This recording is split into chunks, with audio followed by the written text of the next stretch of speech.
will always come back every fucking time. Okay? It's just that simple. Now, this is a big interview. Hey, what's up, guys? And we haven't watched a lot of classic videos in a long time. And so I think it's about time for us to get back and take a look at one of them.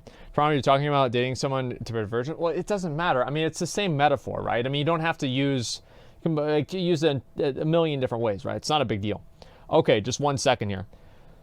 Being honest, did you make up that analogy on the spot? Did you think of it beforehand? I honestly don't remember. And like, that's really the truth. Like, I do not fucking remember. If I did it beforehand or not, I don't remember. It was a while ago. Okay, let's see here. The big WoW Classic interview. What if we spawned Ragnaros and Stormwind and Orgrimmar? What if they did that? It's Tips, and I'm excited to be back with another video today talking about something that's pretty big. In fact, the word big is in its name, and that is the big WoW Classic interview that was just published by Eurogamer last night. Very interesting article that is essentially an interview that was conducted between Eurogamer and Brian Birmingham, the lead engineer on the Classic WoW project, as well as Omar Gonzalez, who I'm sure you guys already know, one of the senior software engineers at Blizzard working on Classic WoW, and has become a little bit of a celebrity in the Classic WoW community as well. So before I jump into the interview real quick, guys, I do want to give a shout out to Eurogamer, who asked some pretty unique and interesting questions in this interview that I believe much of the... Think about this, guys. Just want to go ahead and put this into perspective here. It was done by Eurogamers interviewing people about Classic WoW because Classic WoW takes more time, and because everybody in Europe is on welfare, they have more time to play the game. It's all those little things here that culture just comes together and just really starts to make sense.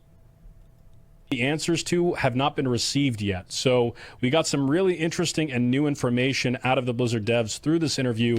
So big pat on the back to Eurogamer. They did a great job here, and we're just going to go ahead and jump right into it. So at the very start of the interview, Eurogamer asks about the Classic WoW beta finale event, which involved spawning Ragnaros in the middle of Orgrimmar and Stormwind.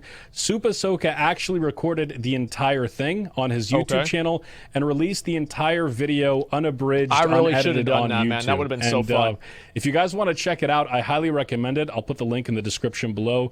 Very, very interesting, and it's almost like a piece of WoW Classic history at this point. It will be. So if you can see me just go ahead and skip through the video a little bit, you can see they started spawning all sorts of crazy stuff in the capital cities. Very reminiscent of old Blizzard from back in the day. So see, they were afraid. They would not have spawned Ragnaros in my city because I would have killed it. Like, my group of level 40s would have killed Ragnaros, 100%. Things like Princess Theradress respawned, Sons of Rag were spawned, Ragnaros obviously, and the Sons actually dropped Thunder Fury as well. So a really, really nice and interesting finale event. If you want to see the whole thing and all the shenanigans that went on from the Horde side of things, definitely check out Supasoka's video. But let's move on to some of the more interesting parts of the interview, and I'll start off with this question right here that's on the screen in front of us. So with the closed beta just finished, what have you been noticing about how people have been playing it? A lot of time has passed since the original launch. Are people's habits different, or are people slipping easily back into rhythms that they used to have? That's actually a really good question. Essentially, what Eurogamer's trying to ask the developers here is, has player behavior changed over the years? It's a very interesting question because one of the things that I hear all the time nowadays is that players are different. Gamers are different. Gamers aren't going to so easily accept Classic WoW because it's not 2004 anymore, and people play BRs now and mobile games and MOBAs and all that stuff. So classic RPGs like World of Warcraft, or classic MMORPGs, I should say, are kind of just not really in the times anymore. So remember the metaphor that I came up with earlier about how streaming is kind of like porn because people have like a core human need to have social interaction and a feeling of community and belonging? In that same way, Classic WoW is also like porn. And because Classic WoW fulfills a basic human need, it doesn't matter if it's 2004 or 2044. A game like Classic WoW is still going to be viable, and it's still going to be rewarding and compelling to people because it fulfills a basic human need. And what's really interesting is that the answers that Brian and Omar give pretty much slap that entire hypothesis to pieces. And I'm just going to go ahead and read off some of it. What Brian says is, one thing I noticed was just how passionate people were about the beta. Our expectations for betas is generally we'll get a lot of people come in, try things for a little bit, and then they'll say, okay, I'm going to wait until release now. I've helped you guys test, and now I'm finished. We were really thrilled and blown away by just how much people wanted to play night after night, even though they know these characters are going to get wiped out before release. It really blew us away how dedicated people were. And as somebody that participated in the beta, I completely concur.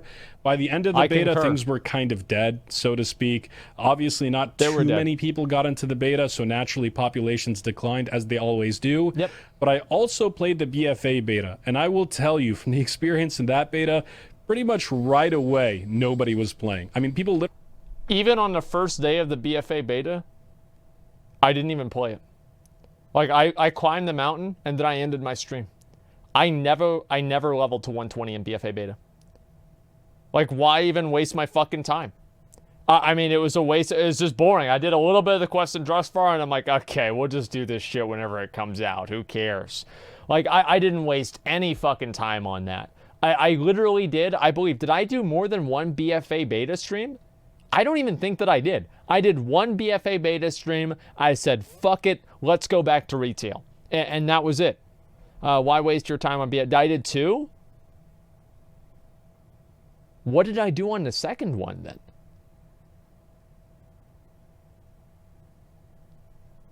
Like, I don't know, like what? Yeah, no, oh, nothing. That's right. I probably just looked at like different random shit. You know what I mean? Oh yeah, I used a horde. That's right. I used a horde shaman to farsight around everywhere while Twitch introduced their new TOS. I remember that was the exact same time. Yes, you're right. Literally logged in, played for a day or two, and never logged back in again. I was one of those people that tried to stick it out a little bit. I played for a week or two or something like that. That's a long time. But then after that, the game pretty much just died out. There was no passion. There was no community scouring through every single class and every single bug.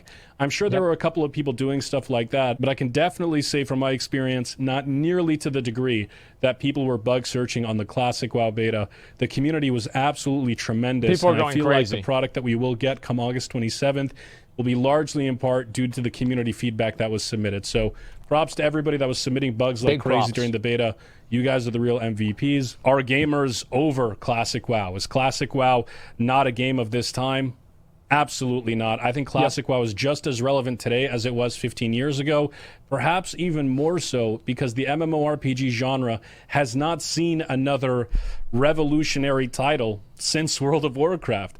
So I think that there's a lot of people, there's a huge population of... So, all right, let's come at this from two different directions, all right? First direction, is Classic WoW more relevant than it used to be? The one thing that it does bring to the table is that it brings back a true like time capsule of a return to form of a game that is built around the player base. It is not built around microtransactions. It is not built around participation metrics. It is built around player enjoyment and passion. That is absolutely true, and in that way, it will be more relevant now than it was then, because nowadays, everything else does not go in that direction. But obviously, for its time, WoW was much more groundbreaking than it would be now. I think that now it's going to serve to be more of a meta groundbreaking thing to where people see how much worse games are now in terms of like the way that they're designed. People that are starved to play a more old school style of MMORPG, a more progression based, slower paced MMO, and I think you're going to see people play Classic WoW and stick to Classic WoW in droves because no other game really meets the demand of these consumers. I'm going to go ahead and move on to the next question regarding layering. Eurogamer asks, has there been any unexpected feedback from the beta? Any issues you've seen and want to tell people you're aware of and are addressing? For instance, I've seen people talking a fair bit about layering and opinions are divided on whether it's working. Once again, props to Eurogamer for asking questions that show that they're aware of what's going on in the game. A lot of other generic gaming magazines do not do that, so it's really cool to see them diving a little bit deeper than most other publications do. And the answer that Brian Birmingham gives about layering is the following. The only thing I really want to call out on layering is a lot of people are wondering if the population thresholds in the beta were accurate, and they're not. There were some people who said, did they just turn this on to test it functionally to make sure it worked? That's accurate. Oh, the population thresholds for the layering. Okay. So that is good. It's very, very good to hear that. Because, like, obviously there would be times whenever you'd have, like, you'd go into Ironforge, there'd be 4 people in Ironforge, and there'd be 3 different layers.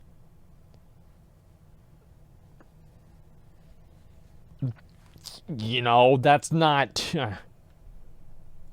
set the thresholds much lower on the beta than we would for live because we wanted to make sure we were actually testing the feature. So let's... And I said that was going to fucking happen, and I said that was the case. Everybody knew that was the case, and people on the Classic WoW subreddit still got mad.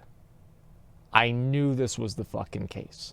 Everybody that had a brain knew this was the fucking case. You didn't say shit, I did. I did. Do you really think that I wouldn't have come to the conclusion that layering was existing in a different way than it normally would exist in order to test the way that the system worked? I mean, do you really think that I wouldn't say that? Come on.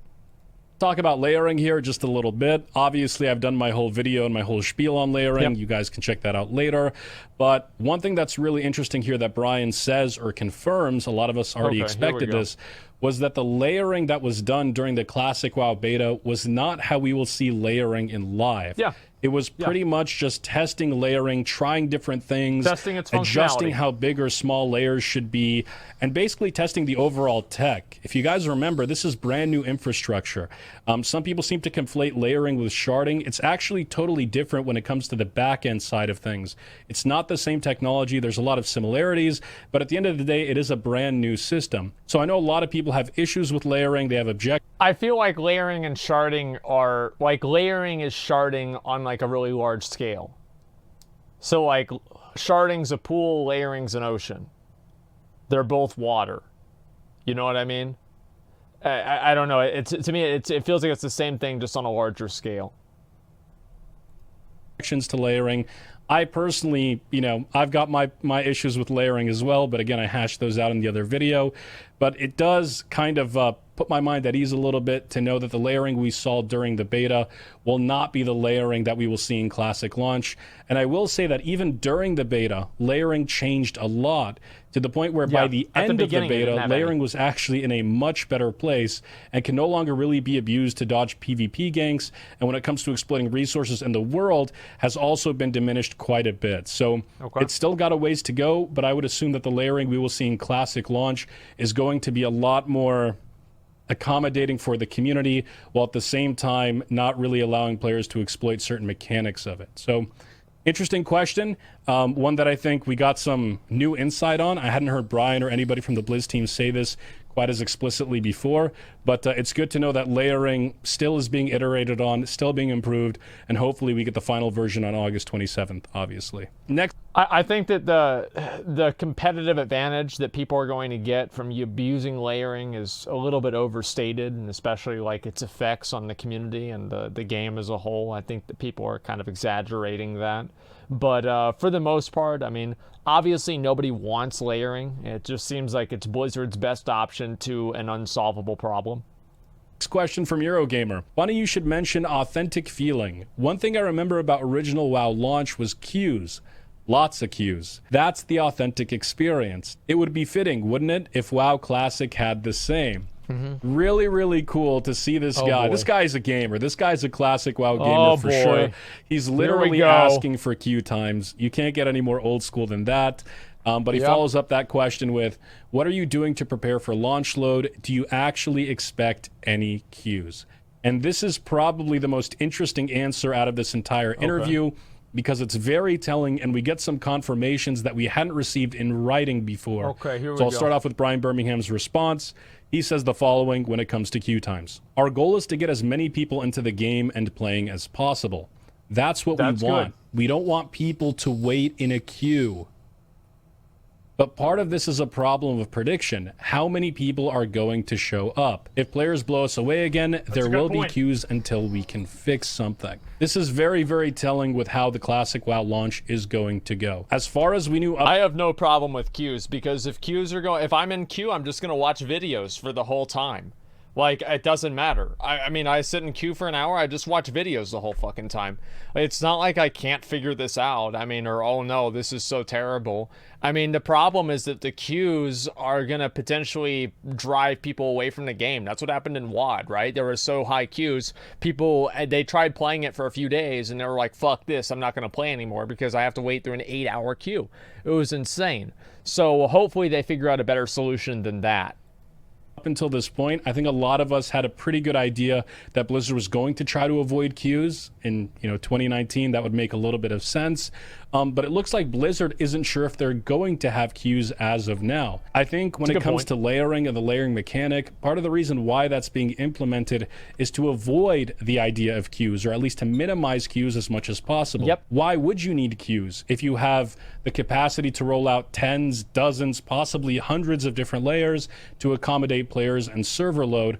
Why on earth would you need queues? You can fit so many more people on a single server at a time. However, I think Blizzard does realize that at some point, you can't put that many players on a server at any particular time, and you will have to institute some kind of queue system if the player amount just absolutely explodes. And I believe that will be the case on some of the larger quote-unquote streamer servers where invite to Asmon layer, larger community members will congregate towards. I think those might experience some queues at launch, but I don't think those queues are going to be insane. I don't think you're going to see 10-hour queues even on streamer servers. I would expect that Blizzard probably puts in place 30-minute to 1-hour queues at absolute most on those mega servers, assuming they pass the thresholds that Blizzard has in mind as an absolute server cap. Now, the next question, which is also very interesting and has to do with launches, how big is the WoW Classic launch in comparison to something like a WoW expansion? Alrighty. Is it different internally? Again, another really interesting, nuanced, and sort of behind-the-curtain question that Eurogamer asks here. Not a lot of publications ask these type of questions, so that's why I'm really psyched about this interview. But look at the answer that Omar Gonzalez gives. Alrighty. There are some differences and similarities. We will likely set up a war room like NASA Mission Control where we have all hands on deck. On one hand, it's a little bit simpler because what players will be doing is more known. But on the other hand, it's much more complicated because we've built out effectively a whole new infrastructure. That's something we typically don't do for an expansion. An expansion launch is much more of a software upgrade. Our classic launch will include hardware deploys in all of the various regions, something we haven't done in almost 15 years. Wow. That is absolutely insane, guys. I know there's been a bit of a worry circulating around the community about systems like layering being used to save Blizzard money and to cut costs and stuff like that. I'm going to go back to the Jurassic Park meme. I'm pretty sure Blizzard has spared no expense in a lot of the ways they're building out Classic. I think they understand, especially for that first launch period, how important it is to make sure the game is up. I'm not sure how aware they are of the overall hype of the game, but I think they understand that this game is going to be very, very hyped up, at least that first couple of month period. So they've decided to acquire brand new hardware for the first time since WoW launched back in 2004 and deploy all of that for Classic launch, which is, on one hand, really, really exciting. It shows that they care. It shows that they're willing to bust out the wallet and pay out money to make sure the launch is secure. But on the other hand, a little bit scary, because if you guys have ever worked in production environments or anything like that, you'll know that whenever something is rolled out new for the first time, there's usually problems, and things don't always go as smoothly as you might hope. In fact, they seldom do. So if I were to take a guess, seeing that Blizzard's bringing on a whole new deck to accommodate Classic launch, I would kind of go into launch with a mindset that there's probably going to be a lot of server crashes. There's probably going to be a lot of delays. So don't get too frustrated if that happens, because at the end of the day, it's inevitable. Whenever you use new tech, things are bound to go wrong. And that's completely true. I mean, like, Classic launch is probably going to be a shit show. If it's not a shit show, I don't know. I'll buy stock in Blizzard. Like, I mean, I can't imagine them doing this and it not being a complete disaster. Brian follows that up by saying, definitely in terms of rough sizing, we are treating it as the same level of event internally as a major expansion launch. It's all hands on deck. The whole World of Warcraft team is lending a hand, making sure we are good to go. So that means the people that are involved in pet battles are involved in Classic WoW. So that means they're going to add pet battles into Classic WoW.